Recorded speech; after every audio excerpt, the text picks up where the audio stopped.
We witnessed Mercedes' heart-wrenching struggle in Austin, a weekend they'd rather forget. But the team has taken it on the chin. The Silver Arrows stand undaunted, ready to unleash the newfound power in Mexico. With cutting-edge upgrades in place and Lewis Hamilton burning with a fiery determination, the stage is set for an electrifying comeback. Can they orchestrate a jaw-dropping late-season triumph, defying the doubters and naysayers? Let's check it out. Mercedes' United States Grand Prix had the potential to be one of their best of the year, but by the end of the day on Sunday, it was one of their worst. Their 18 points was only better than their haul from Bahrain, Austria, and the Netherlands. Austin hosted a sprint race weekend as well. There's obviously only one thing to blame for it being such a bad weekend. Mercedes technical director James Allison says the team were left embarrassed by Lewis Hamilton's disqualification from the United States Grand Prix for a breach of technical regulations. The 7-time world champion's disqualification from 7th place means that instead of closing to within 19 points of Red Bull's Sergio Perez for second in the drivers' standings, his deficit grew to 39 points, with just 4 rounds of the season remaining. Speaking in Mercedes' post-race debrief, Allison said, "Of course, the disqualification is a significant blow. It's a miserable feeling. It hurts and everybody here feels it. Everybody is upset, embarrassed to a degree as well because we absolutely don't like being on the wrong side of the rules and just lamenting the lost points."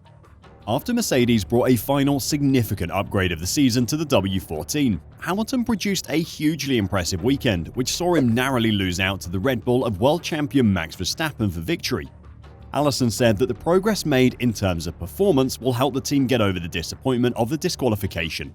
He added, "Give it a day or two and that will start to wane and be replaced by the much happier feeling, which is, we moved our car forward this weekend and that it's hard to do that." In raw performance terms, Mercedes will be unsure how much of a difference their upgrade actually made. Of the 4 cars that got checked for plank wear, McLaren and Red Bull were found to be compliant with the technical regulations.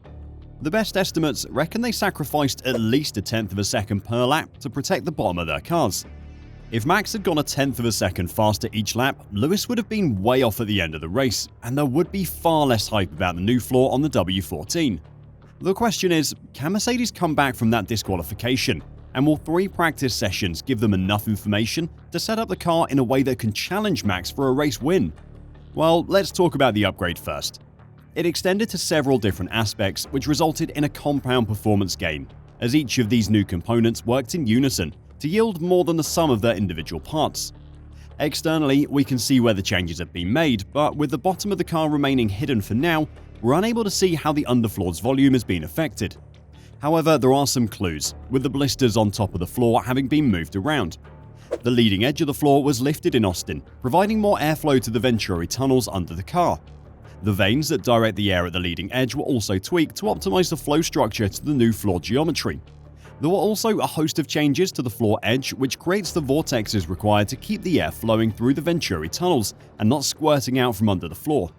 These changes will hopefully have increased Mercedes' downforce without sacrificing its top speed and acceleration to loads of additional drag.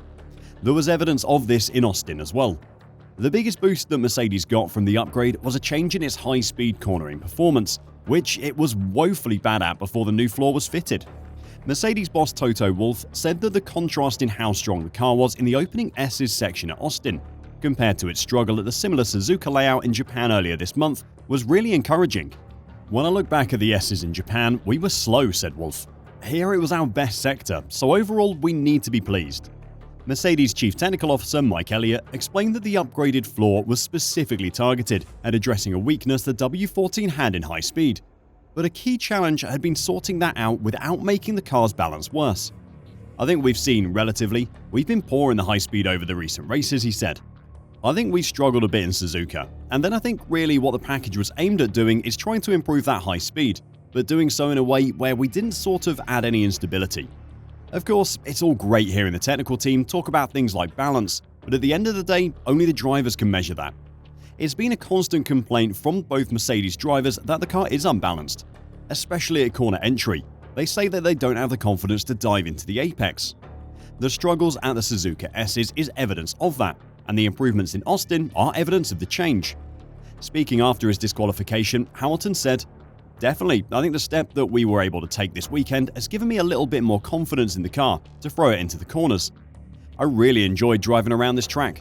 There are still some of the fundamental issues that we're having with the car, which won't change until next year. But it was really positive to feel the steps that we're taking. Hamilton explained that the Austin floor upgrade was worth at least as much lap time from the driving side as it delivered from the increased rear downforce itself. Maybe it was worth only a tenth as an upgrade, for example, but there was at least a tenth of confidence that it gave me, the 7-time world champion added. 0.2 of a second is a pretty decent upgrade at this point in the season for Mercedes, especially when the new floor wasn't aimed at adding performance to this year's car. Team principal Toto Wolff called the floor upgrades an interesting experiment in the Brackley squad's process of putting together next year's machine.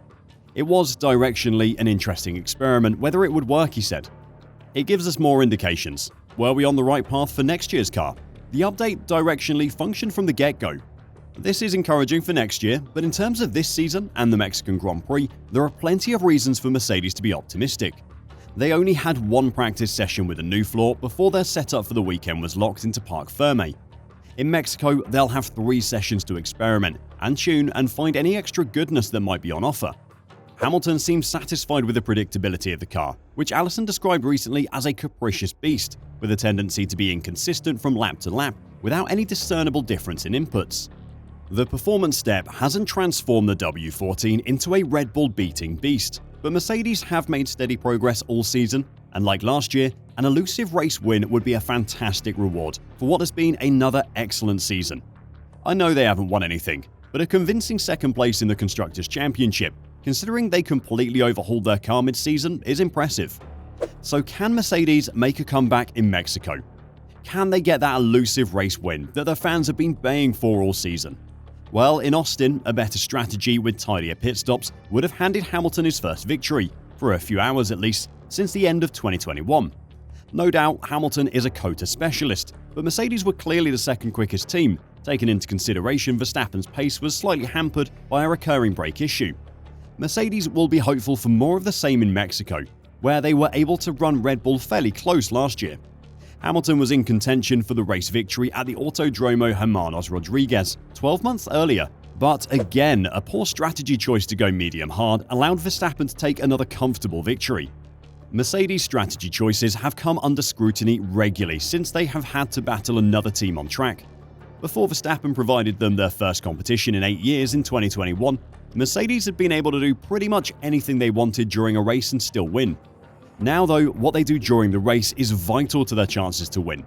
Nothing but a perfect strategy in Mexico will be able to trump the Red Bull race maestro Hannah Schmitz, who has repeatedly proven herself to be the best shot caller in the sport. Even with a perfect strategy though, Lewis or George will still have to outdrive Verstappen. Without an unfortunate puncture in 2019, Max probably would have 5 wins in Mexico to his name, which is insanely impressive considering the relative uncompetitiveness of Red Bull earlier in his career. There is a world where Mercedes can get a win in Mexico. This new floor is a large part of that, and the time to perfect their setup will help. But they cannot rely on another Red Bull technical issue like in Austin. They'll have to do it the hard way by just being better than Max Verstappen. Do you think Mercedes can come back with a win in Mexico? Let me know your thoughts in the comments down below, and if you want to know more about Mercedes' awful weekend in Austin, check out our recent video on Hamilton's mistakes there. Until next time, drive safe and bye for now.